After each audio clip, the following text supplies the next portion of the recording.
السلام علیکم ورحمۃ اللہ وبرکاتہ. ان الحمد لله نحمده ونستعينه ونستغفره ونعوذ بالله من شرور انفسنا وسيئات اعمالنا. من يهده الله فلا مضل له ومن يضلل فلا هادي له. واشهد ان لا اله الا الله وحده لا شريك له واشهد ان محمدا عبده ورسوله. اما بعد فان خير الحديث كتاب الله وخير الهدي هدي محمد صلى الله عليه وسلم وشر الامور محدثاتها وكل محدثة بدعة وكل بدعة ضلالة وكل ضلالة في النار. اعوذ بالله من الشيطان الرجيم. بسم الله الرحمن الرحيم. اقرأ باسم ربك الذي خلق خلق الانسان من علق اقرأ وربك الاكرم الذي علم بالقلم علم الانسان ما لم يعلم.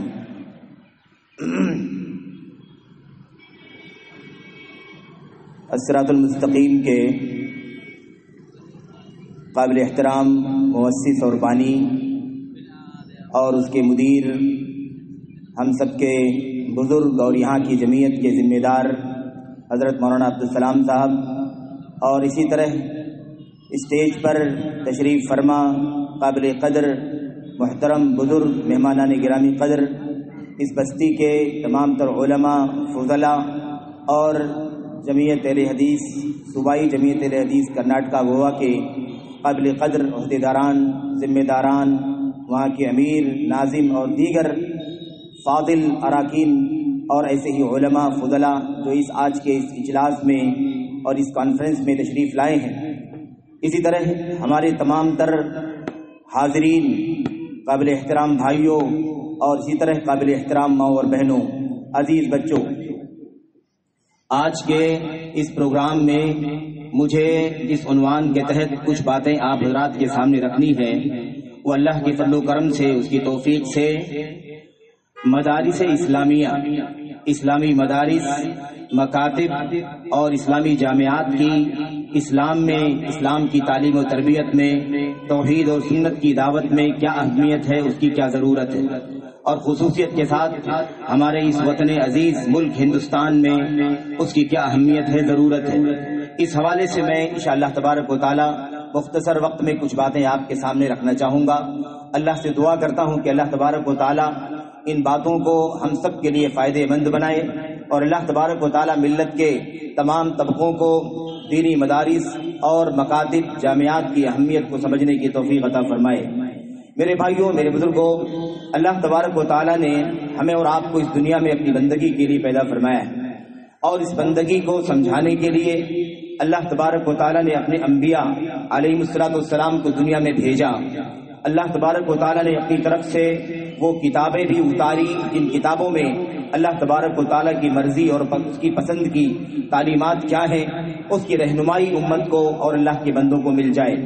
میرے بھائیوں، میرے بزرگوں، اللہ تبارک و تعالی کی بندگی کا کام کیسے ہوگا، اللہ تبارک و تعالی کو ہم اور آپ کس طریقے سے پہچانیں گے، اس کے دین کو ہم کیسے جانیں گے. اللہ تبارک و تعالی کے نبی محمد الرسول اللہ صلی اللہ علیہ وسلم، جنہیں اللہ تبارک و تعالی نے انسانیت کے لیے رحمت بنا کر کے بھیجا، بلکہ سارے جہانوں کے لیے رحمت بنا کر کے بھیجا، اس نبی کی تعلیمات ہم کیسے جان سکیں گے، اس کی تعلیمات کو ہم کیسے پہچانیں گے. آپ علیہ السلام نے جو پیغام انسانیت کو دیا ہے، دنیا کے سامنے آپ نے جو پیغام اللہ تبارک و تعالیٰ کا پیش کیا ہے، وہ پیغام کیا ہے،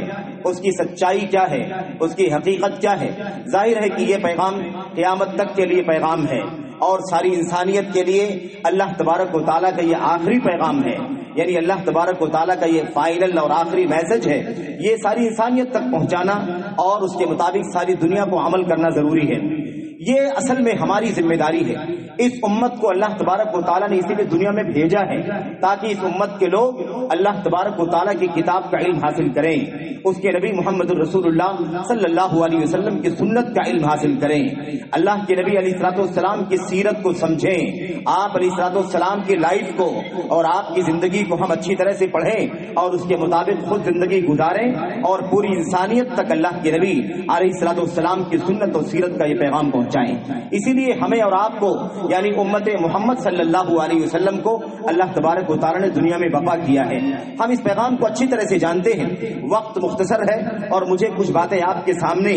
مدارس اور جامعات کی اہمیت کیا ہے اس حوالے سے آپ کے سامنے رکھنا ہے۔ میرے بھائیوں، ہم اچھی طرح سے جانتے ہیں کہ مدرسہ کسے کہتے ہیں۔ مدرسہ کہتے ہیں تعلیم کی جگہ، جہاں درس ملتا ہو، جہاں سبق ملتا ہو، جہاں پڑھائی ہوتی ہو۔ اس سے کوئی فرق نہیں پڑتا کہ وہ تعلیم درس کیسا، کہاں کس طرح کا درس ملتا ہے، کس طرح کا سبق ملتا ہے، یہ عام معنی ہے اس کا، مدرسے کا لفظی معنی ہے۔ لیکن جب ہم مسلمان مدرسے کا لفظ استعمال کرتے ہیں تو ہمارے ذہنوں میں جو تصور آتا ہے وہ یہ آتا ہے کہ وہ جگہیں جہاں پر اللہ کے دین کی تعلیم دی جاتی ہے، جہاں قرآن کریم پڑھایا اور سکھایا جاتا ہے، جہاں اللہ کے نبی محمد الرسول اللہ صلی اللہ علیہ وسلم کی سنت اور سیرت کی تعلیم دی جاتی ہے، جہاں ایک اللہ تبارک و تعالیٰ کی عبادت کا پیغام ہم تک پہنچایا جاتا ہے، جہاں ہمیں اور آپ کو اللہ کے نبی علیہ الصلوۃ والسلام کی طرف سے جو کچھ بھی دین میں ہمیں ملا ہے اس کے الگ الگ سبجیکٹ کو، اس کے الگ الگ مضمون کو پڑھایا جاتا ہے، اسے ہم مدرسے کے نام سے جانتے ہیں۔ اسی لیے مدرسہ کہا جاتا ہے تو ذہن اس طرف چلا جاتا ہے کہ مدرسے کا معنی کیا ہے، اسکول کا معنی کیا ہے، یا ایسے ہی کالج کا معنی کیا ہے۔ ہم جس طرح سے ان کا استعمال کرتے ہیں ویسے ہی اس کا معنی بھی ہم سمجھتے ہیں۔ لیکن آج جو آپ کے سامنے کچھ باتیں کرنی ہے، اللہ کے فضل و کرم سے یہ جو ایگزیبیشن چل رہا ہے یا جو آپ کا یہ جلسہ چل رہا ہے الصراط المستقیم فاؤنڈیشن یا ٹرسٹ کے جانب سے، یہ پروگرام پچھلے 2-3 دنوں سے چل رہا ہے، یہ اصل میں ایک مدرسہ ہے، ایک دینی تعلیم گاہ ہے، جہاں خصوصیت کے ساتھ بچوں کو اور بچیوں کو دین کی تعلیم دی جاتی ہے، قرآن کریم کی تعلیم دی جاتی ہے، سنت کی تعلیم دی جاتی ہے۔ اللہ تبارک و تعالی نے ہمیں اور آپ کو اپنے دین پر عمل کرنے کا جو ذمہ دار بنایا ہے، اس سلسلے میں جو کچھ بھی ہمیں سیکھنا چاہیے اس کو سکھایا جاتا ہے، اس کی تعلیم دی جاتی ہے۔ آج دنیا کے اندر چونکہ دینی تعلیم کے سلسلے میں لوگوں کی توجہ کم ہوتی جا رہی ہے، لوگ اپنے بچوں کو مدرسوں میں کم داخل کرتے ہیں، لوگ اپنے بچوں کو دینی تعلیم کم دینا چاہتے ہیں، لوگوں کا ذہن ایسا بن چکا ہے یا بنایا جا رہا ہے کہ یہ جو تعلیم ہے دین کی، یہ جو تعلیم ہے اسلام کی، یہ جو تعلیم ہے قرآن کی اور سنت کی، مسلمان جو پڑھتے اور سیکھتے ہیں، یہ تعلیم بیکورڈ بنانے والی تعلیم ہے، بس مادگی کی طرف لے جانے والی تعلیم ہے۔ اس کی وجہ سے لوگ دنیا میں پیچھے ہو جائیں گے، اس کی وجہ سے لوگ دنیا میں ناکام ہو جائیں گے۔ یہ تعلیم پچھڑے پن کی تعلیم دینے کے لیے ہے، یہ تعلیم لوگوں کو بزدل بناتی ہے، یہ تعلیم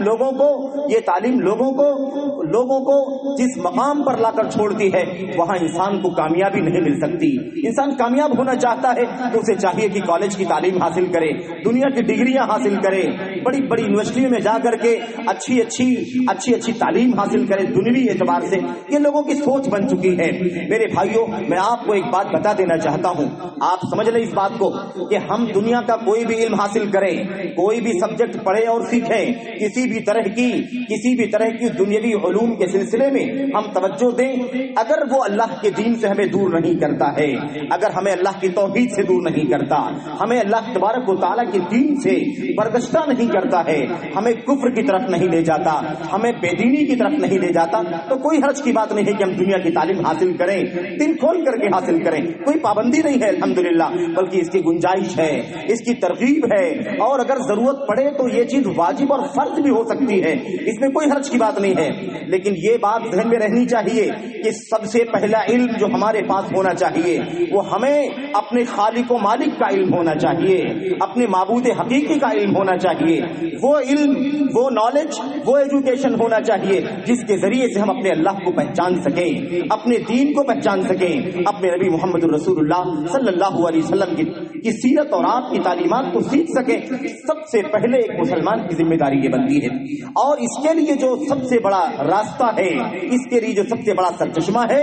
وہ مدارس ہیں، وہ مکاتب ہیں، وہ اسلامی یونیورسٹیاں ہیں، اسلامی درسگاہیں ہیں، جہاں سے ایک انسان کو، ایک بچے کو یا ایک بچی کو اللہ تبارک و تعالیٰ کی معرفت حاصل ہو سکتی ہے، اللہ تبارک و تعالیٰ کے دین کا علم حاصل ہو سکتا ہے۔ ہمارے سامنے اسٹیج پر محی الدین کنی صاحب بیٹھے ہوئے ہیں، انہوں نے بھی آپ کی اس بستی میں برسوں سے ایک ادارہ قائم کر رکھا ہے، دینی تعلیم کا ادارہ ہے، جہاں بچیاں اور بچے تعلیم حاصل کرتے ہیں، قرآن پڑھتے ہیں، سیکھتے ہیں، حفظ کرتے ہیں۔ ابھی ان سے تھوڑی دیر پہلے بات ہو رہی تھی تو انہوں نے اسی بات کا اظہار کیا کہ حقیقت میں دینی تعلیم کے جو ادارے ہیں ان کو بڑی قربانیوں کا سامنا کرنا پڑتا ہے، بڑی مشکلات کا سامنا کرنا پڑتا ہے۔ تو ظاہر سی بات ہے کہ جب حالات ایسے ہو گئے ہیں کہ اسلامی تعلیم کو پچھڑے پن کی تعلیم بتایا جاتا ہے، اس کو بیکورڈ کی تعلیم بتایا جاتا ہے، اسے آج بدنام کر دیا گیا ہے کہ دین کی تعلیم حاصل کرنے والے یا مدرسوں میں جو تعلیم ہوتی ہے، جو قرآن اور سنت بھی پڑھایا جاتا ہے، یہ دہشت گردی کی تعلیم ہے، یہ ٹیررزم کی تعلیم ہے، یہ دنیا میں آتنک پھیلانے کی تعلیم ہے۔ اس طریقے سے بھی بدنام کر دیا گیا ہے اس تعلیم کو، اس دین کو۔ میرے بھائیوں، میں آپ کو بتانا چاہتا ہوں، یاد رکھیں، اگر ہمیں خاص طور پر اپنے ملک ہندوستان میں اگر اسلام کو باقی رکھنا ہے، دین کو باقی رکھنا ہے، اسلام کی حفاظت کرنی ہے، دین اسلام کی حفاظت کرنی ہے، تو سب سے بڑا کام یہ ہے کہ اس ہندوستان کی بستی بستی میں، قریے قریے میں مدارس کا جال بچھایا جائے، جامعات قائم کیے جائیں، مکاتب قائم کیے جائیں، جہاں پر ہمارے بچے بچپن ہی سے قرآن کریم کا علم حاصل کریں، سنت کا علم حاصل کریں، عقیدے کا علم حاصل کریں، اللہ کے نبی علیہ السلام کی سیرت کا علم حاصل کریں۔ اس کے بغیر دین باقی نہیں رہ سکتا ہے۔ دین اگر باقی رکھنا ہے، اگر دین کی دعوت باقی رکھنی ہے، اگر اللہ تبارک و تعالیٰ کی بندگی اس دنیا میں قائم رکھنی ہے، تو اس کا ایک بہت بڑا ذریعہ اللہ کے فضل و کرم سے یہ مدارس ہیں، یہ مکاتب ہیں، یہ مدرسے ہیں، یہ جامعات ہیں جو اسلامی ہیں۔ اللہ کے بندو، اللہ کی قسم ہے، ہمارے سامنے تاریخ ہے، ہمارے سامنے پوری ہسٹری ہے، سیرت ہے نبی کریم صلی اللہ علیہ وسلم کی، صحابہ کرام کی زندگی ہے۔ ہم اچھی طرح سے اس بات کو سمجھ سکتے ہیں کہ دین اسلام کی تعلیم کے لیے نبی کریم صلی اللہ علیہ وسلم نے سب سے پہلے جب آپ نے مکے میں دین کی دعوت کا کام کیا اور لوگوں نے اسلام قبول کرنا شروع کر دیا، اسلام قبول کر کے آتے تھے، کفر سے نکل کر کے آتے تھے، شرک سے نکل کر کے آتے تھے، انہیں توحید کا پتہ نہیں ہوتا تھا، انہیں حلال و حرام کا پتہ نہیں ہوتا تھا، انہیں دین کی موٹی موٹی باتوں کا پتہ نہیں ہوتا تھا۔ ہوتا کیا تھا؟ اس کے بعد نبی کریم صلی اللہ علیہ وسلم نے ایک جگہ ایک مدرسہ قائم کر دیا۔ اس مدرسے کا نام جانتے ہیں آپ کو شاید معلوم ہو، وہ مدرسہ تھا نبی کریم صلی اللہ علیہ وسلم کے زمانے میں جس کو ہم دار ارقم کے نام سے جانتے ہیں۔ حضرت ارقم ابن ابی الارقم رضی اللہ تعالی عنہ یہ بہت ہی مشہور صحابی ہیں، اور ان کے گھر میں نبی کریم صلی اللہ علیہ وسلم بیٹھ کر کے اپنے ایمان لانے والے ساتھیوں کو قرآن کی تعلیم دیتے تھے، قرآن سکھاتے تھے، سنت بتلاتے تھے، جائز و ناجائز کی تعلیم دیتے تھے، حلال حرام کیا ہے سکھاتے تھے، اللہ کی توحید کا، اللہ پر ایمان کا سبق سکھایا کرتے تھے۔ یہ پہلا مدرسہ ہے اس اسلامی تاریخ کا، اسلامک ہسٹری کا سب سے پہلا مدرسہ ارقم ابن ابی ارقم رضی اللہ تعالیٰ عنہ کا گھر ہے۔ آپ دیکھیں وہی گھر جو تھا ارقم رضی اللہ تعالیٰ عنہ کا، وہی پہلا مدرسہ تھا، وہیں سے نبی کریم صلی اللہ علیہ وسلم نے اپنے صحابہ کرام کو، ایمان لانے والوں کو توحید سکھلایا، سنت سکھلایا، اللہ تبارک و تعالیٰ کی دین کی تعلیم دی تھی۔ آپ سوچیں اگر یہ چیز اہم نہ ہوتی، اگر یہ چیز ضروری نہ ہوتی تو اللہ کے نبی علیہ السلام ایسا نہیں کرتے۔ خاص بات یہ ہے کہ وہ جو اسلام قبول کرتے تھے انہیں دین کی تعلیم دینا ضروری ہے، انہیں توحید سکھانا ضروری ہے، انہیں ایمان کا سبق سکھانا ضروری ہے، اور اس کے لیے کوئی جگہ ہونی چاہیے جہاں سے ان کو سبق دیا جائے، جہاں سے ان کو لیکچر دیا جائے، جہاں سے ان کو فتویٰ بتلایا جائے، جہاں سے ان کو مسائل سمجھائے جائیں۔ اسی لیے نبی کریم صلی اللہ علیہ وسلم نے ارقم رضی اللہ تعالیٰ عنہ کے گھر کو ایک مدرسے کی شکل میں استعمال کیا، اور جتنے لوگ اسلام قبول کرتے تھے وہیں پر آتے تھے، وہیں پڑھتے تھے، وہیں سیکھتے تھے، اور نبی کریم صلی اللہ علیہ وسلم وہیں بیٹھ کر کے لوگوں کو تعلیم دیا کرتے تھے۔ تو یہ نبی کریم صلی اللہ علیہ وسلم کی سیرت کا، مکی زندگی کا معاملہ ہے۔ اور اس کے بعد آپ دیکھیں جب نبی کریم صلی اللہ علیہ وسلم ہجرت کر کے مکہ سے مدینہ چلے گئے اور وہاں اللہ کی فضل و کرم سے ایک مسلمانوں کی چھوٹی سی جماعت قائم ہو گئی اور ایک مسلمانوں کا ایک نظام قائم ہو گیا، تو وہاں نبی کریم صلی اللہ علیہ وسلم نے مسجد نبوی کی بنیاد رکھی، مسجد نبوی کی بنیاد رکھی گئی۔ آپ پورا واقعہ جانتے ہیں، مسجد قباء کا واقعہ جانتے ہیں، مسجد نبوی کا واقعہ جانتے ہیں۔ مجھے بتانا یہ ہے مدنی زندگی کے اندر نبی کریم صلی اللہ علیہ وسلم نے مدینے کی زندگی میں نبی کریم صلی اللہ علیہ وسلم نے مسجد نبوی جو قائم کی تھی وہ صرف نماز کے لیے نہیں تھی، وہ صرف 5 ٹائم کی تعلیم نماز کے لیے نہیں تھی، وہ قرآن کریم کی تلاوت کے لیے صرف نہیں تھی، بلکہ نبی کریم صلی اللہ علیہ وسلم اسی مسجد نبوی میں بیٹھ کر کے اپنے صحابہ کرام کو دین کا سبق سکھایا کرتے تھے، آپ تعلیم دیا کرتے تھے۔ وہی مدرسہ تھا، وہی جامعہ اور یونیورسٹی تھا، وہیں سے فتویٰ دیا جاتا تھا، وہیں سے فیصلے ہوا کرتے تھے، وہیں پر نبی کریم صلی اللہ علیہ وسلم اپنے صحابہ کرام کو تربیت دیا کرتے تھے، وہیں سے نبی کریم صلی اللہ علیہ وسلم صحابہ کرام کو مختلف علاقوں میں اور مختلف قبیلوں میں دائی بنا کر کے بھیجا کرتے تھے، معلم بنا کر کے بھیجا کرتے تھے۔ پتہ یہ چلا میرے بھائیوں کہ نبی کریم صلی اللہ علیہ وسلم نے مسجد نبوی کو ایک مدرسہ، ایک جامعہ، ایک یونیورسٹی، ایک درسگاہ، ایک تعلیم گاہ کے طور پر امت کو دیا اور امت نے اس سے فائدہ اٹھایا۔ یہ ہماری موٹی موٹی تاریخ ہے مکی کی زندگی میں اور پھر مدینے کی زندگی میں نبی کریم صلی اللہ علیہ وسلم نے۔ اچھا آپ دیکھیں کہ تعلیم دینا، مدرسہ بنانا، یہ ضروری نہیں ہے کہ پورا کوئی ڈھانچہ تیار ہو جائے، پورا اسٹرکچر اس کا تیار ہو جائے تبھی اس کو مدرسہ کہا جائے گا، نہیں، ایسی کوئی ضروری بات نہیں ہے۔ ہو تو اچھی بات ہے اور نہیں ہو تو بھی انشاءاللہ تبارک و تعالی اللہ تبارک و تعالی کی دین کی تعلیم کے لیے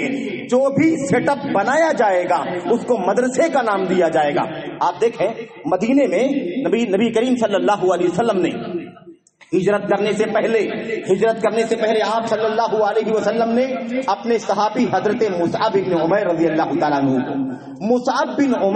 اللہ تعالیٰ عنہ کو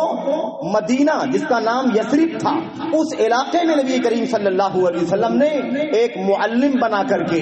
ایک استاذ بنا کر کے، ایک ٹیوٹر بنا کر کے ان کو بھیج دیا تھا۔ اور جب وہ گئے وہاں تو وہاں لوگوں کو پڑھایا، لوگوں کو سکھایا، لوگوں کی تعلیم دیا، لوگوں کو قرآن سکھلایا، لوگوں کو سنت نبی صلی اللہ علیہ وسلم کی تعلیم دیا۔ اور ہجرت کر کے جانے سے پہلے حضرت مصعب بن عمیر رضی اللہ تعالیٰ عنہ نے اس پورے علاقے میں قرآن کی سنت کی تعلیم کا پیغام پہنچا دیا تھا، پہلے سے بیک گراؤنڈ بنا دیا تھا، پہلے سے وہاں پر صورتحال سازگار کر دی گئی تھی۔ میرے بھائیوں جب نبی کریم صلی اللہ علیہ وسلم مکہ سے مدینہ تشریف لے گئے تو الحمدللہ انصار کی ان صحابہ کرام کی تعداد نے آپ کی پوری مدد کی، اور اس کے بعد اللہ تبارک و تعالیٰ نے اللہ کے فضل و کرم سے وہاں پر ایک بہت بڑا اسلام کا سیٹ اپ بن گیا، اسلام کا ایک بہت بڑا مرکز قائم ہو گیا۔ تو پتہ یہ چلا کہ نبی کریم صلی اللہ علیہ وسلم نے مدرسے کا قیام کیا، آپ علیہ الصلوۃ والسلام نے درسگاہ بنائی جہاں سے توحید کا، سنت کا، سیرت کا، عربی زبان و ادب کا، عقیدے کا سب کا سبق سکھایا جائے، تعلیم دی جائے۔ میرے بھائیوں نبی کریم صلی اللہ علیہ وسلم نے یہ اپنی سیرت کے ذریعے سے اپنی زندگی میں ہم کو یہ پیغام پہنچا دیا اور یہ تعلیم دے دی کہ مسلمانوں دین کی حفاظت کرنے کے لیے، اسلام کا سبق پڑھانے کے لیے انسانیت کو اور مسلمانوں کو اپنے دین پر باقی رہنے کے لیے ضروری ہے کہ تعلیم و تعلم کا، درس و تدریس کا، پڑھانے لکھانے کا ایک نظام ان کے پاس ہونا چاہیے۔ میرے بھائیوں اسی لیے اللہ کے فضل و کرم سے یہ طریقہ چلتا رہا۔ میں آپ کو بتا دوں اگر تاریخ پر بات کریں تو بات لمبی ہوگی، لیکن میں آپ کو خلاصہ بتلاتا ہوں۔ 4 صدی ہجری کی شروعات تک یعنی پہلا، دوسرا اور تیسرا یہ 3 قرن گزر گیا، 3 صدیاں گزر گئیں۔ 3 صدیوں تک، 4 صدی شروع ہونے تک مدرسوں کا جو نظام اب چل رہا ہے یعنی باقاعدہ مدرسہ، باقاعدہ روم بنایا جائے، بلڈنگ بنائی جائے، کلاس وائز بنایا جائے اور الگ الگ سلیبس بنا کر کے ان کو پڑھایا جائے، اس طرح سے جو مدرسے کا جو سسٹم ہم دیکھتے ہیں یہ 300 سال تک ایسا نہیں تھا۔ 300 سال کے بعد جب 4 صدی یعنی چوتھی صدی کی شروعات ہوئی اس کے بعد سے باقاعدہ میرے بھائیوں مدرسوں کو بنا دیا گیا۔ اس سے پہلے کیا ہوتا تھا؟ کسی کے کمرے میں تعلیم ہو رہی ہے، کسی کے گھر میں تعلیم ہو رہی ہے، مسجد میں تعلیم ہو رہی ہے۔ میرے بھائیوں اگر کہیں جگہ نہیں ملی تو کسی باغ میں، کسی پیڑ کے نیچے بیٹھ کر کے لوگ علم حاصل کر رہے ہیں۔ یہ بھی مدرسہ تھا، یہ بھی مدرسہ ہے، یہ بھی اسکول ہے، یہ بھی یونیورسٹی اور جامعہ ہے۔ کوئی حرج کی بات نہیں، لیکن چوتھی صدی کے بعد الحمدللہ دھیرے دھیرے پوری دنیا کے اندر مدرسوں کا باقاعدہ وجود ہو گیا، عمارتیں قائم کی جانے لگی، کلاسیں بنائی گئیں، اور الگ الگ سلیبس بنا کر کے دھیرے دھیرے قرآن کی، سنت کی، عربی زبان کی، فقہ کی، شریعت کی، عقیدے کی تعلیم کا نظام بنا دیا گیا۔ میرے بھائیوں، تو بتانا مجھے یہ ہے کہ اسلام کے اندر مدرسوں کی بڑی اہمیت ہے، مکتبوں کی بڑی اہمیت ہے، اسلام کے اندر دینی تعلیم کے سکھانے کے لیے جو مراکز قائم کیے جاتے ہیں اس کی بہت زیادہ اہمیت ہے۔ آئیے میں آپ کے سلسلے، آپ کے سامنے ہندوستان کے پس منظر میں کچھ بات کرنا چاہتا ہوں۔ میرے بھائیوں، اگر مسلک کے اختلاف کی بات نہ بھی کہی جائے تو پورے ہندوستان کے چپے چپے میں جو آج ہم دین کو دیکھتے ہیں، دین کا نام سنتے ہیں، علماء کو ہم جانتے ہیں، علماء کی ہزاروں نہیں بلکہ لاکھوں کی تعداد میں ہمارے بیچ میں علماء موجود ہیں۔ آپ سوچئے کہ یہ علماء کہاں سے پیدا ہوئے؟ ہزاروں کی تعداد میں داعی ہیں، دین کی دعوت کا کام کرنے والے، ہزاروں کی تعداد میں کتابوں کے رائٹر ہیں، لکھنے والے ہیں، مصنفین ہیں، آتھرز ہیں، ہزاروں کی تعداد میں ٹرانسلیٹ کرنے والے لوگ موجود ہیں، ہزاروں کی تعداد میں مقررین ہیں، لیکچر دینے والے لوگ موجود ہیں۔ یہ ہزاروں لاکھوں کی تعداد میں پورے ہندوستان کے کونے کونے میں جو ہم کو دیکھنے کو ملتا ہے، آپ سوچئے کہ یہ کہاں سے آئے؟ ان کو کہاں سے تعلیم حاصل ہوئی؟ تعلیم کہاں سے ملی؟ انہوں نے کہاں سے پڑھا، کہاں سے سیکھا؟ میرے بھائیوں، آپ سمجھ لیجئے کہ اس کا کوئی سورس نہیں ہے ہمارے پاس، ایک ہی سورس ہے، ایک ہی ذریعہ ہے۔ وہ کیا ہے؟ وہ ہے مدرسہ، وہ ہے جامعہ، وہ ہے دینی تعلیم کے ادارے، دینی تعلیم کے مراکز اور سینٹرز جہاں سے دین کی تعلیم ہوتی ہے۔ اس کے سوا کوئی راستہ نہیں ہے۔ ہندوستان کے اندر ہم اپنی تاریخ کو اگر آپ دیکھیں، ہندوستان میں مدارس کی شروعات کب سے ہوئی ہے؟ دین کی دعوت کا کام کب سے شروع ہوا ہے؟ دین کی تعلیم کی شروعات کب سے ہوئی ہے؟ تو میرے بھائیوں، یہ حضرات صحابہ کرام کے زمانے کی بات ہے۔ صحابہ کرام جب ہندوستان میں تشریف لائے، انہوں نے اپنا قدم ہندوستان میں رکھا، اسی وقت سے توحید و سنت کی تعلیم کا کام بھی شروع ہو گیا، وہیں سے توحید کی اور سنت کی دعوت کا کام شروع ہو گیا۔ اور اس کے بعد دھیرے دھیرے، پوری تاریخ کا وقت نہیں ہے آپ کے سامنے سرسری طور پر بھی اشارہ نہیں کر سکتا میرے بھائی، لیکن میں آپ کو صرف یہ بتانا چاہتا ہوں، ہندوستان کے اندر اگر ہم توحید و سنت کی تعلیم کی بات کریں، کتاب و سنت کے علم کی بات کریں، تو بھی ہمارے لیے یہ سمجھنا بہت ہی آسان ہے۔ ہندوستان کی دھرتی پر، اور ماضی قریب کی بات کروں میں، آج ہندوستان میں الحمدللہ علماء اہل حدیث کی تعداد ہزاروں میں ہے، ہزاروں کی تعداد میں توحید و سنت کے علماء موجود ہیں، جو بڑے بڑے مقررین ہیں، بڑے بڑے مصنفین ہیں، بڑے بڑے شیخ الحدیث ہیں، اور بڑے بڑے تاریخ اور سیرت کے ماہرین ہیں، بہت بڑے بڑے علماء ہندوستان میں موجود ہیں۔ میرے بھائیوں، یہ علماء کہاں سے آئے؟ ان علماء کی تعداد جو ہم دیکھ رہے ہیں، یہ کہاں سے نکل کر کے آئی ہے؟ ظاہر سی بات ہے کہ ان کا کوئی مرکز نہیں ہے، کوئی سورس اور راستہ نہیں ہے، سوائے مدارس کے، سوائے جامعات کے، جو اللہ کے فضل و کرم سے ہمارے اسلاف نے، ہمارے بزرگوں نے، ہمارے بڑوں نے، ہمارے پرکھوں نے ہندوستان کی دھرتی پر مدارس قائم کیے تھے، اور ہندوستان کے چپے چپے میں، مشرق سے مغرب تک، شمال سے جنوب تک، میرے بھائیوں الحمدللہ مدارس کا جال بچھایا گیا۔ مدرسوں میں تعلیم حاصل کر کے بڑے بڑے محدثین پیدا ہوئے، بڑے بڑے فقہا پیدا ہوئے، اور الحمدللہ ان کی کتابیں آج دنیا اس سے فائدہ اٹھا رہی ہے۔ حدیث کے فن میں بڑی بڑی خدمات ہمارے علماء نے انجام دی۔ یہ کہاں سے نکلے یہ علماء تھے؟ یہ علماء کہاں سے پیدا ہوئے؟ یہ علماء کہاں سے آئے؟ ظاہر سی بات ہے، ہندوستان کی دھرتی پر ہمارے پاس اس کے سوا کوئی راستہ نہیں، اس کے سوا کوئی سورس نہیں، اس کے سوا کوئی ذریعہ نہیں کہ مدارس کے ذریعے سے الحمدللہ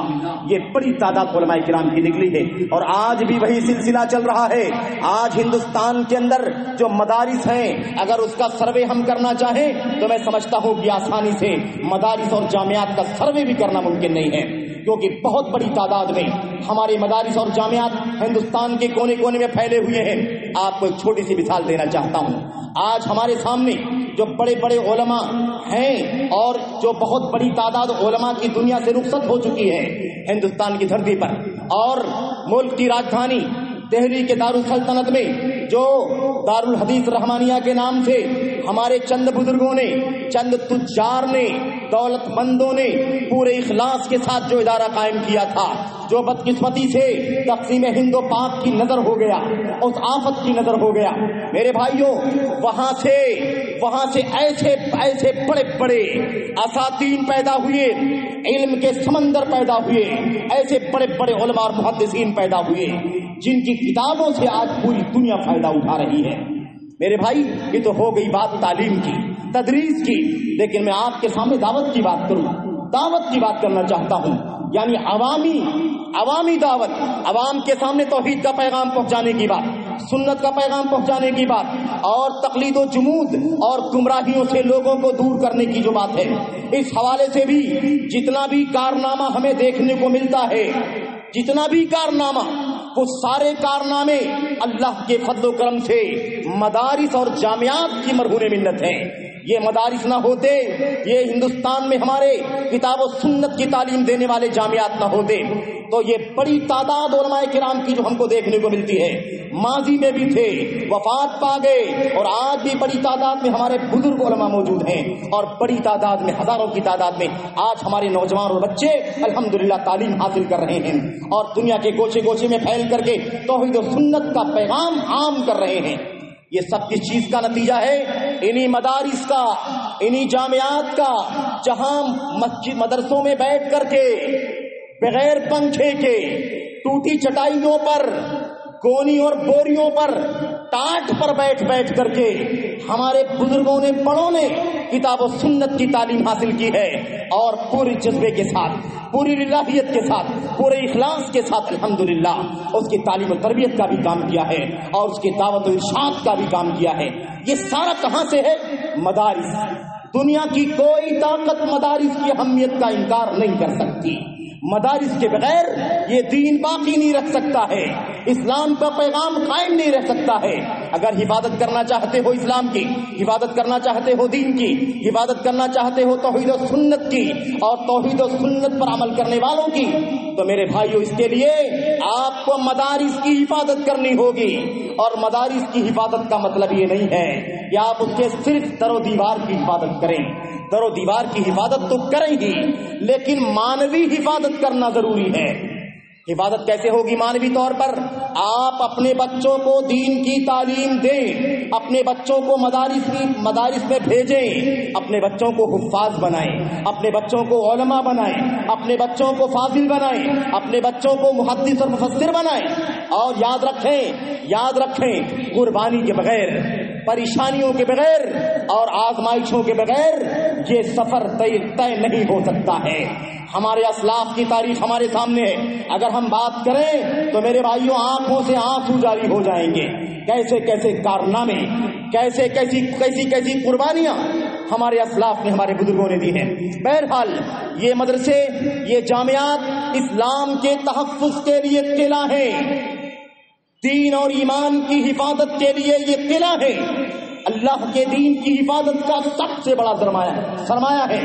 آج ہندوستان کے اندر جو بھی دعوت کا کام چل رہا ہے، جو بھی تعلیم و تربیت کا کام چل رہا ہے، جو بھی تصنیف و تالیف کا کام چل رہا ہے، جو بھی افتاء کا کام چل رہا ہے، جو بھی تحقیق کا کام چل رہا ہے، آپ انصاف کے ساتھ سوچیں تو آپ کو مجبوراً یہ بات کہنی پڑے گی کہ اس کا کوئی سورس نہیں ہے ہمارے پاس سوائے ہمارے مدارس اور جامعات کے، کیونکہ سارا پروڈکٹ جس کو ہم کہہ سکتے ہیں، یعنی علماء جو بن کر کے نکلتے ہیں، وہ مدارس ہی کا نتیجہ ہے میرے بھائیوں، جامعات ہی کا نتیجہ ہے۔ ان کو مانوی طور پر مضبوط کرو اور ان کے در و دیوار کو بھی مضبوط کرو،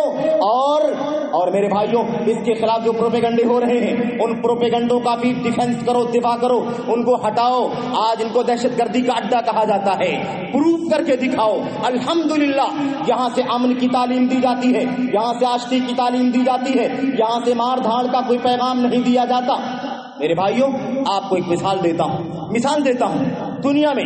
جب بھی کوئی حادثہ ہو گیا، جب بھی کوئی دنگا ہو گیا، جب بھی کوئی مسئلہ ہو گیا، ہندوستان کی دھرتی پر مختلف تاریخ ہے ہمارے پاس، ملک ہندوستان کے بہت سارے شہروں کی، جہاں جھگڑے لوگوں نے کر لیے، جہاں دنگے کرا دیے، جہاں فتنے کھڑے ہو گئے۔ میں ایک بات انصاف کے ساتھ کہنا چاہتا ہوں میرے بھائیوں، سب لوگ آندولن کرنے کے لیے نکلے ہوں گے، ہر طبقہ دھرنا دینے کے لیے نکلا ہوگا، ہر طبقے نے روڈ جام کیا ہوگا، ہر طبقے نے روڈ پر بیٹھ کر کے بھوک ہڑتال کیا ہوگا۔ لیکن ایک مثال دے کر کے بتاؤ کہ مدرسوں کے بچوں نے کبھی روڈ جام کیا ہے؟ کسی مدرسے کے بچوں نے مدرسے کے علماء اور اساتذہ نے، اس کے ذمہ داروں نے کبھی آندولن کیا ہے؟ کبھی کسی نے مظاہرہ کیا ہے؟ کبھی کسی نے میرے بھائیوں، کبھی کسی نے مظاہرے کر کے لوگوں کو پریشان کیا ہے؟ ایسا کوئی واقعہ اور کوئی مثال آپ پیش نہیں کر سکتے ہیں۔ یہ ان مدارس کی امن پسندی کی سب سے بڑی مثال ہے، پریکٹیکل مثال ہے، عملی مثال ہے کہ مدرسے امن و سلامتی کا پیغام دیتے ہیں۔ مدرسوں سے کوئی دہشت گردی کا سبق نہیں سکھایا جاتا، یہاں سے امن کی تعلیم ہوتی ہے۔ راستے میں اگر کوئی کانٹے دار چیز پڑی ہوئی ہے، کانٹا پڑا ہوا ہے، پتھر پڑا ہوا ہے، گندگی پڑی ہوئی ہے، یہ اسلام اتنا زیادہ امن کی تعلیم دینے والا مذہب ہے کہ وہ اپنے بچوں کو تعلیم دیتا ہے کہ بچوں راستے سے پتھر ہٹا دیا کرو، راستے سے کانٹا ہٹا دیا کرو، کسی چلنے والے کے پیر میں چوٹ لگ سکتی ہے۔ اسلام امن کی تعلیم دیتا ہے۔ تو یہ مدرسے دہشت گردی کا اڈا نہیں ہے، یہ ٹیررزم نہیں پھیلاتے ہیں، یہ آتنک کی تعلیم بھی نہیں دیتے ہیں، یہ امن و سلامتی کا میرے بھائیوں گہوارہ ہیں۔ تو یہ پیغام دینا چاہتا ہوں۔ ایک بات میں آپ کو اور کہہ دینا چاہتا ہوں، آج اس دور میں بڑی تیزی کے ساتھ الحاد چل رہا ہے، بے دینی چل رہی ہے، دین سے دوری کا ماحول چل رہا ہے میرے بھائیوں، کفر عام ہو رہا ہے، بدعقیدگی عام ہو رہی ہے، شرک کا دور دورہ ہو رہا ہے، بدعت و خرافات کا دور دورہ ہے، مغربیت کا چلن عام ہو رہا ہے۔ ایسے حالات میں اگر ہم نئی نسل کو توحید و سنت پر باقی دیکھنا چاہتے ہیں، اگر ہم انہیں مغربیت کی آندھی سے بچانا چاہتے ہیں، یورپ اور امریکہ کی فحاشی اور بے حیائی کے سیلاب سے اور وہاں کی الحاد اور بے دینی سے بچانا چاہتے ہیں، تو ہماری سب سے بڑی ذمہ داری یہ بھی ہے کہ ہم اس پہلو سے بھی مدرسوں کی حفاظت کریں۔ مدرسے قائم کرو، مدرسوں میں بچوں کا ایڈمیشن کراؤ، اپنے بچوں کو دین کی تعلیم دو، تب آپ کا دین باقی بچے گا، اور اس اللہ تبارک و تعالیٰ کی فضل و کرم سے اس ملک ہندوستان میں وطن عزیز میں توحید و سنت کا اور امن و سلامتی کا پیغام عام ہو سکے گا۔ اس کے سوا کوئی سورس نہیں ہے، اس کے سوا کوئی راستہ نہیں ہے، اس کے سوا کوئی سرچشمہ نہیں ہے ہمارے پاس۔ میرے بھائیوں، آپ کو آخری بات کہنا چاہتا ہوں، وقت نہیں زیادہ لینا چاہتا کیونکہ پورا پروگرام ترتیب دیا ہوا ہے، میں اس میں مخل نہیں ہونا چاہتا۔ میرے بھائیوں، میں آپ کے سامنے ایک بات عرض کر دینا چاہتا ہوں۔ آپ ڈاکٹر اقبال کو جانتے ہیں، جو حکیم مشید کے نام سے جانے جاتے ہیں، ان کی بہت ساری نظم میں کتابیں موجود ہیں، اور ان کے نظموں کو، ان کے اشعار کو ہر خاص و عام اپنی زبان پر رکھتا ہے اور وقتاً فوقتاً حالات کے حساب سے اسے پڑھتا ہے، پیش کرتا ہے۔ ڈاکٹر اقبال نے، آپ جانتے ہیں، انہوں نے اپنے وقت میں یورپ کا دورہ کیا تھا، یورپ کا ہسپانیہ کا، اور ایسے ہی غرناطہ کا اور الحمرا کا، اور جو اس یورپ کے علاقے میں چلے گئے میرے بھائیو، اسپین کا علاقہ جہاں 800 سال تک مسلمانوں نے حکومت کی ہے، 800 سال تک، 8 صدیوں سے زیادہ مسلمانوں نے اسپین کی سرزمین پر حکومت کی ہے۔ اس کے بعد جب وہاں سے ان کی حکومت کا خاتمہ ہوا میرے بھائیوں، جب یورپ کا رنگ چڑھ گیا، پورے طور پر مغربیت کا دور دورہ ہو گیا، وہاں پر الحاد آ گیا، بے دینی آ گئی، کفر و شرک آ گیا، بد اخلاقی بد کرداری آ گئی، بے حیائی آ گئی، ننگ و عار آ گیا، پورے طور پر وہ مغربیت کے چال ڈھال میں ڈل گیا۔ اس وقت تک ڈاکٹر اقبال نے یورپ کا سفر کیا، وہاں پر کچھ دنوں انہوں نے گزارا،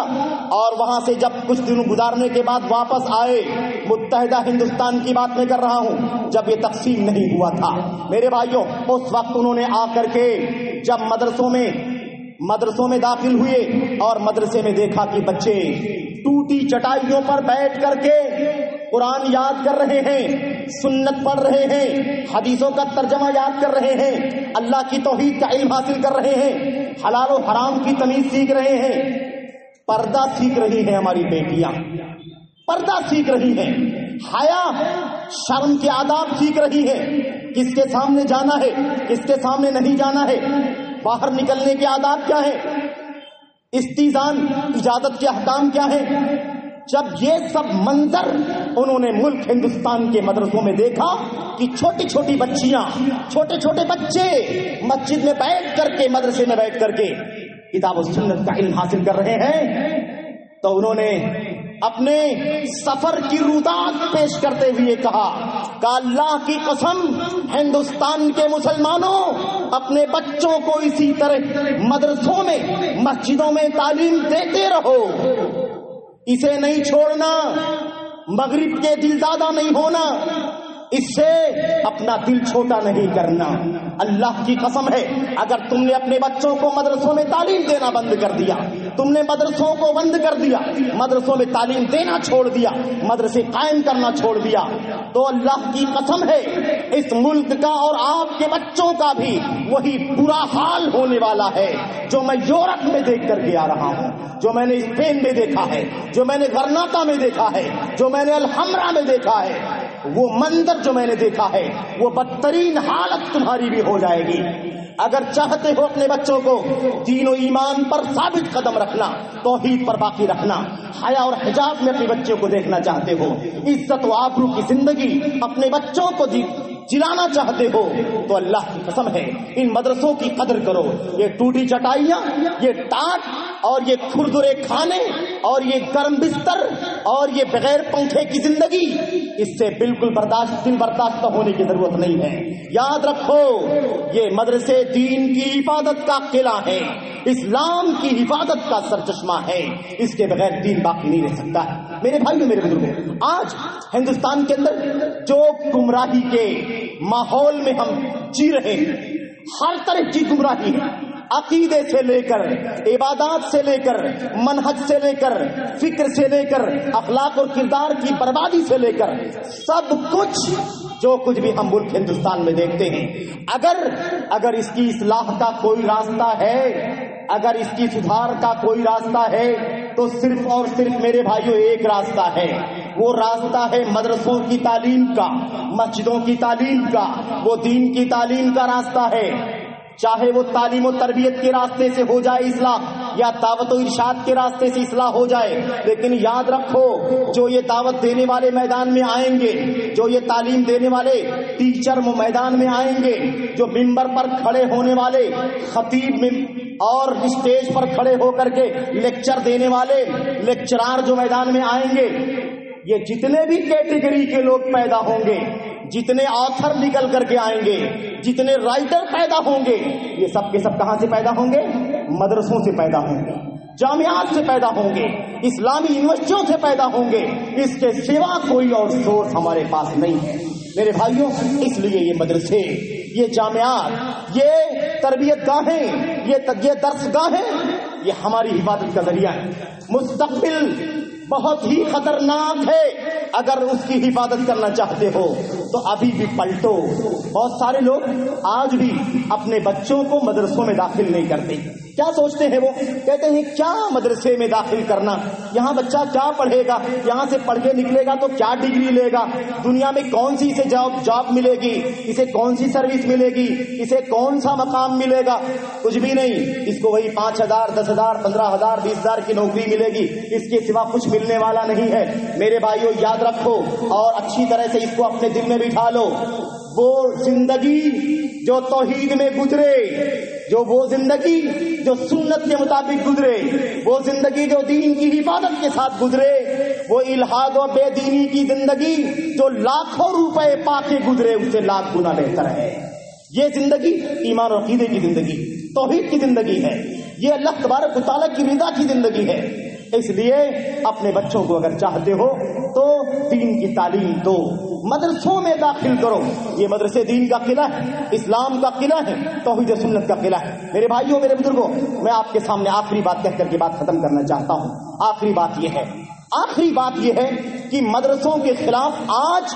پروپیگنڈے بہت سارے ہو رہے ہیں، بہت سارے پروپیگنڈے ہو رہے ہیں۔ ان پروپیگنڈوں کے جھانسے میں نہ آؤ، اس کے جھانسے میں نہ آؤ، اس کے بہکاوے میں نہ آؤ، کسی کی نہ سنو۔ یہ مدرسے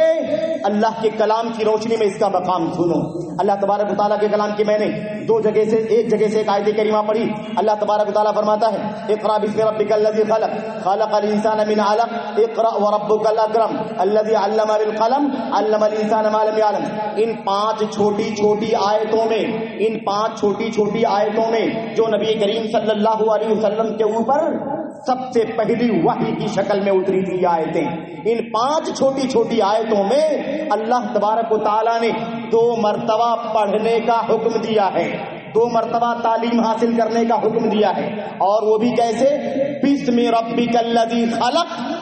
اپنے اس رب کے نام سے پڑھو جس نے آپ کو پیدا کیا ہے. آپ کو وہ تعلیم حاصل کرنی ہے جس سے اپنے خالق کو پہچان سکو, جس سے اپنے مالک کو پہچان سکو, جس سے اپنے معبود حقیقی کو جان سکو, جس سے اس دنیا میں کامیابی کا راستہ اور آخرت میں کامیابی کا راستہ اس کی پہچان کر سکو, اس کی پرکھ کر سکو. اس کا سبق دیا ہے اللہ تبارک و تعالیٰ نے نبی کریم صلی اللہ علیہ وسلم پر اترنے والی پہلی وحی کے اندر. میرے بھائیوں, تو کہنے کا مطلب یہ ہے. اس کے بعد آپ دیکھیں اللہ تعالیٰ نے کیا فرمایا, 2 مرتبہ تعلیم کا استعمال فرمایا اور علم کی نسبت اپنی طرف فرمائی. اللہ تعلیم دیتا ہے, اللہ تعلیم دیتا ہے. علم کا رشتہ کس سے جوڑا گیا؟ نسبت اللہ تبارک و تعالیٰ سے. اللہ تعلیم دے رہا ہے تو اللہ تبارک و تعالیٰ کی تعلیم ہے کہ اللہ کا بندہ اللہ تبارک و تعالیٰ جو خالق و مالک ہے اس کی پہچان کر لے. اس کا راستہ ہمارے پاس کیا ہے؟ یہ مدرسے ہیں, یہ جامعات ہیں, یہ یونیورسٹیاں ہیں. آج ہندوستان میں اللہ کے فضل و کرم سے توحید و سنت کے مدارس کا جال بچھا ہوا ہے اور توحید کے خلاف, سنت کے خلاف, عقیدے کے خلاف جتنے بھی پروپیگنڈے ہو رہے ہیں کسی بھی نام سے ہوں. اور موقع نہیں میں آپ کو بتاؤں, آج کے دور میں خارجیت کا فتنہ بہت تیزی کے ساتھ پھیل رہا ہے. خارجیت کا فتنہ, اس کے بعد انکار سنت کا فتنہ, اس کے بعد وقت سے ٹکرانے اور جھگڑا مول لینے کا فتنہ, خلافت کے نام پر میرے بھائیوں دہشت گردی پھیلانا, یہ سارے فتنے چل رہے ہیں. اس کے علاوہ بہت سارے فتنے ہیں دین و ایمان کے اندر, عقیدے کے اندر, عمل کے اندر, اخلاق و کردار کے اندر, سیاست کے مسائل میں, ہر طرف فتنے ہی فتنے ہیں. ان فتنوں سے اگر بچنے کا کوئی راستہ ہے تو صرف اور صرف یہ مدارس ہیں. تعلیم کا راستہ یہی سے کھلے گا, دعوت و ارشاد کا راستہ یہی سے کھلے گا. مدرسین پیدا ہوں گے تو مدارس سے پیدا ہوں گے, دعات و مبلغین نکلیں گے تو مدارس سے نکلیں گے. میرے بھائیوں, مسند درس پر اگر کسی کو آپ دیکھتے ہیں تو مدرسے کی دین ہے. کسی مبلغ کو دیکھتے ہیں, کسی داعی کو آپ دیکھتے ہیں,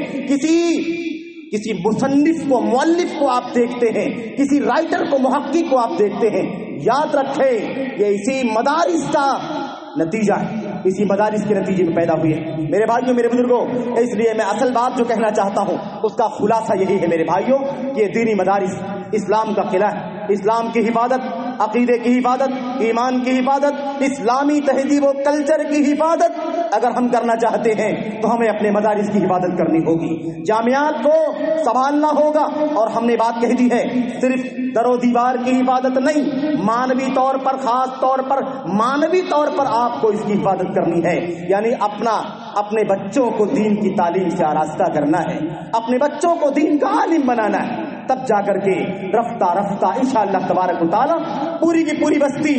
پورا کا پورا علاقہ, پورا کا پورا صوبہ اور پورا ملک اور پوری دنیا انشاءاللہ تبارک و تعالی توحید و سنت کے سائے میں زندگی گزار سکے گی. ورنہ الحاد کی آندھی چل رہی ہے, بے دینی کا ماحول بن رہا ہے, کفر و الحاد کا ماحول ہے. میرے بھائیوں, اس آندھی میں ہمارے پاس بچنے کا کوئی راستہ نہیں. ایک ہی سایہ, ایک ہی قلعہ, بس اس کی حفاظت کر لو, وہیں سے تمام پہلوؤں کی حفاظت ہو جائے گی. میرے بھائیوں, اسی پر اپنی بات ختم کرتا ہوں, وقت ہو چکا ہے. اللہ سے دعا کرتے ہیں کہ اللہ عز و جل ہم سبوں کو مدارس کی, معاہد کی, مساجد کی, مکاتب کی, دینی اور اسلامی جامعات اور یونیورسٹیوں کی, اسلامی مؤسسات کی اللہ تبارک و تعالی اہمیت سمجھنے کی توفیق عطا فرمائے. اللہ عز و جل اس کی ظاہری معنوی حفاظت کرنے کی توفیق عطا فرمائے. اللہ عز و جل اسے ہر طرح سے ظاہری معنوی طور پر مضبوط کرنے کی توفیق عطا فرمائے. اللہ عز و جل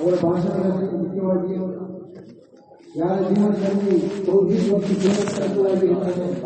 ಆ ಜೀವನದಲ್ಲಿ ಕೋಟ್ಯಾಂತರ ಸಂಪಾದನೆಗಳು ಹೆಚ್ಚಿನ ಸಾಧನೆ ಹೇಳ್ತಾರೆ. ಮಾತ್ರವಲ್ಲದೆ ದೀನಿ ಶಿಕ್ಷಣ ಸಂಸ್ಥೆ ಅಥವಾ ಮನೋಭಾವದಲ್ಲಿ ಸಾಂಸ್ಕೃತಿಕ ಕಾರ್ಯಕ್ರಮವಿರಬಹುದು.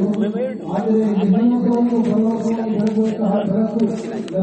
ಅದೇ ಆಗಿದೆ ಎನ್ನುವುದನ್ನು ಕೂಡ ನಮ್ಮ ಮುಂದೆ ವ್ಯಕ್ತಿ ಹೇಳಿದ್ದಾರೆ. ನಿಮ್ಮ ಮಕ್ಕಳಿಗೆ ದೀನಿ ಶಿಕ್ಷಣವನ್ನು ನೀಡಿ ನಿಮ್ಮ ಯಹಲೋಕವು ಪರಲೋಕವು ಹಸನಾಗುವುದು ನಿಮ್ಮ ಮಾತನ್ನ ಇಲ್ಲಿ ನಮ್ಮ ಮುಂದೆ ಹೇಳಿರುವಂತಹ ವಿನಾಯಕರಿಗೆ ನಾನು ಕೃತಜ್ಞತೆ ಸಲ್ಲಿಸುತ್ತೇನೆ ಮತ್ತು ಅಲ್ಲಾಹ್ ಅವರಿಗೆ ಸತ್ವವನ್ನು ನೀಡಲೆಂದು ಪ್ರಾರ್ಥಿಸುತ್ತೇನೆ.